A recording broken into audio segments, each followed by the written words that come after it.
The Moose Lodge in Prince Rupert recently donated $30,000 to the Salvation Army and $2,000 to the breakfast program at a Cole Roosevelt Elementary School. The Moose is a non-profit bar in Prince Rupert that frequently donates to groups throughout the city.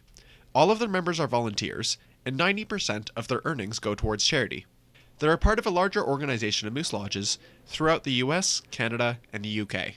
Prince Rupert Moose Lodge Governor Sean MacDonald said that the group was inspired to donate to the local Salvation Army when he heard that their Christmas kettle drives were struggling.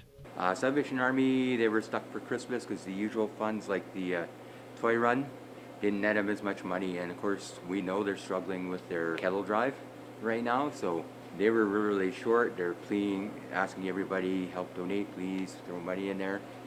And once again, the Moose said, sure, we'll help donate, and then the committee voted for the 30 grand, and there you go. At the Salvation Army in Prince Rupert, Lieutenant Don Butt said that clients at both their food bank and soup kitchen have increased this year, and their thrift store has experienced 2 break-ins in the past 2 months as well.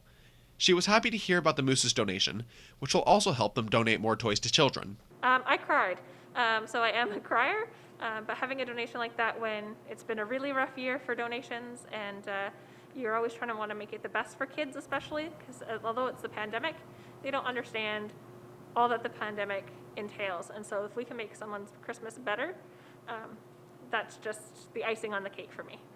A Cole Roosevelt Elementary School runs a breakfast program for children, but Principal Andre Michaud said the pandemic has increased that program's costs. They reached out to local groups for support, but Michaud said it's the Moose's donation that took the stress off of their finances. The Moose was the one that came back to us and that really talked to us and say, what if you were shooting for the star, what would make it worry free?